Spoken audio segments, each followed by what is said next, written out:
আমি সান্ডা খাই মুরগির আন্ডা লাগছে বহুত ঠান্ডা।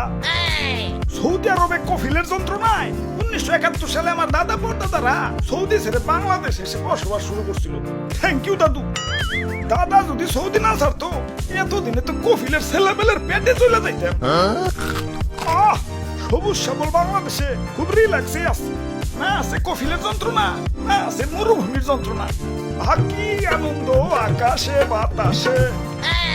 মন্ত্রী, ওই মন্ত্রী, সারাদিন টিকটক দেখ লইব, রাত সবার কাম করবো কেঠা? তোমার জেঠা? আরে হুজুর দেখেন না, নেট দুনিয়া তো পুরাই ঠান্ডাময়। আপনি তো পুরাই ভাইরাল হয়ে গেছেন।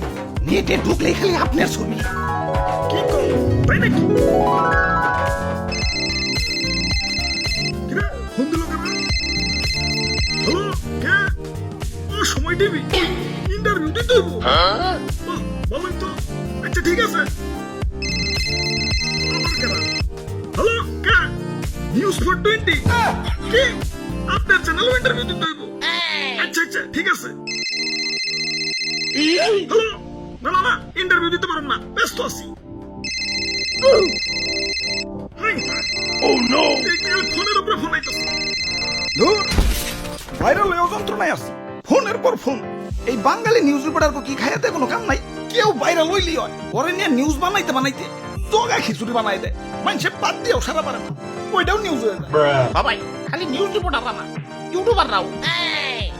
তাই ভাইরাল হয়ে ভালোই লাগতাছে, নিজের পুরো মেগা স্টার ফিল হইতাছে।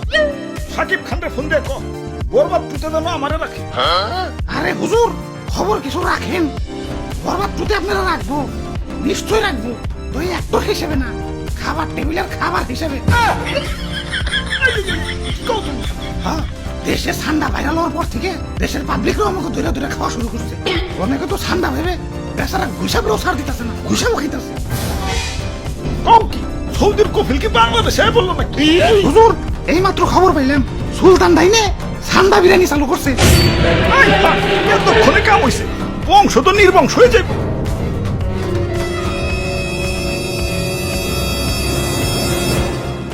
না, অনেক হয়েছে, আর না, এর একটা ভিত করুনি লাগবো। মন্ত্রী, আমার সৈন্যদের প্রস্তুত করো, যা যা আছে সব কিছু নিয়ে এয়ারপোর্টে হাজির হও। দেশ ছেড়ে পালাই তুইব।